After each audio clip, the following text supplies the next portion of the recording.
అస్సలాముఅలైకుం welcome back to my channel Miss Wasmini world. ఈ vlog ఏంటంటే మసాలా పప్పు విత్ రైస్ కాంబినేషన్గా వడియాలన్నమాట. మా స్టైల్లో ఎలా చేస్తామని మీకు చూపించేస్తున్నాను. ఇక వీడియో స్టార్ట్ చేస్తామా. అండ్ ఫస్ట్లో కుక్కర్లో కందిబ్యాలు వాష్ చేసి పెట్టుకోవాలి. అందులో మెంతులు అండ్ జీలకర్ర అనేది వేసుకోవాలన్నమాట. మీకైతే చాలా ఈజీగా అండ్ చాలా ఫాస్ట్గా అయిపోతుంది. అండ్ దీంతో జీలకర్ర మెంతులు వేసుకున్నాక దీంతో పాటునే వెల్లుల్లి, ఆనియన్స్, టమాటా అండ్ చింతపండు అనేది వేసుకోవాల్సి ఉంటుంది. మీకు చాలా ఈజీగా అండ్ చాలా శ్రమ లేకుండా అయిపోవాలి పప్పు అనుకుంటే ఇది చాలా ఈజీగా అయిపోతుంది అనమాట. చూసిన కదా ఇవన్నీ వేసుకొని వేస్తున్నాము కదా. అండ్ దీంతో తగినంత పసుపు,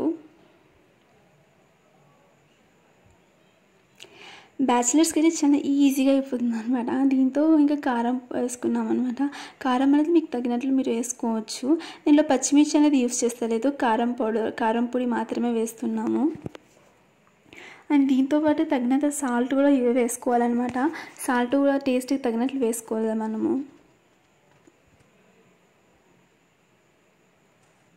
అండ్ వాటర్ వేసుకోవాలన్నమాట. అంటే పప్పు బాగా మునిగే వరకు నీళ్ళు అనేది వేసుకోవాల్సి ఉంటుంది. మసాలా పప్పు అనేది మీరు ఎప్పుడైనా మీ స్టైల్లో చేసుకుని తింటే నాకు కమెంట్లో చెప్పేయండి. ఇది మా స్టైల్లో ఎంత సింపుల్గా ఎంత టేస్టీగా అయిపోతుందని నేను చూపిస్తున్నాను. ఇంకా దీంతోపాటు కొత్తిమీర వేసుకోవాల్సి ఉంటుంది. కొత్తిమీర వేసుకున్నాక ఇంకా కుక్కర్ మూత పెట్టేసి 2 విసిల్కి పెట్టుకోవాలన్నమాట. 2 లేదంటే 3 విసిల్ పెట్టుకోవచ్చు. పామల్లా అనుకునే వాళ్ళకి 2 విసిల్స్ చాలు. ఇంకా మాకు పామే అంత శక్తి లేదు అనుకునే వాళ్ళైతే 3 విసిల్స్ పెట్టుకోవచ్చు. 3 విసిల్స్ తర్వాత ఇట్లా ఓపెన్ చేసుకోవాలన్నమాట. చూస్తున్నారు కదా మనం వేసిన నీళ్ళంతా బాగా మరిగిపోయినాయి. అంటే బ్యాళ్ళకి నీళ్ళంతా కరెక్ట్గా సరిపోయింది. మా అక్క అయితే ఒకే చేతిలో ఫోన్ పెట్టుకొని ఒకే చేతిలో పప్పు చేస్తూ వీడియో ఎత్తింది అనమాట. సో అందుకే ఇలా ఒకే చేతిలో వీడియో తీస్తూ ఉంది.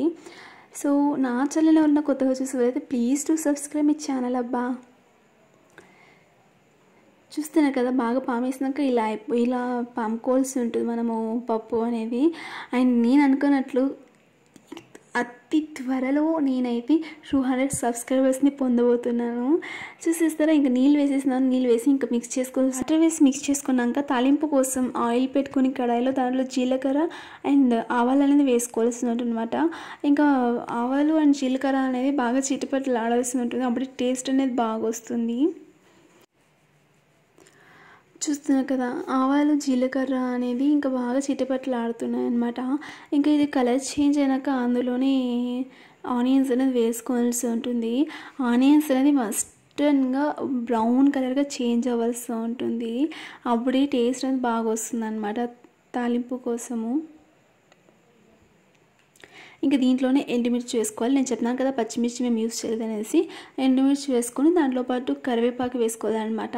కరివేపాకు వేసుకున్నాక కరివేపాకు కూడా కలర్ చేంజ్ అయ్యే వరకు బాగా మిక్స్ చేసుకోవాలా.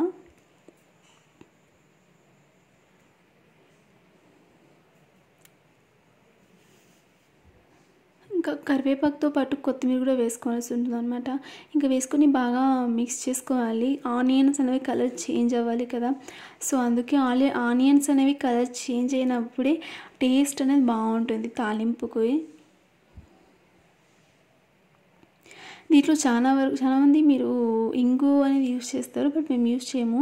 అండ్ చూస్తున్నారు కదా కలర్ అనేది బాగా చేంజ్ అయిపోయింది, బ్రౌన్ కలర్ వచ్చేసింది. ఇంకా మనము మిక్స్ చేసి పెట్టుకున్న పప్పు అనేది వేసేయాల్సి ఉంటుంది అనమాట.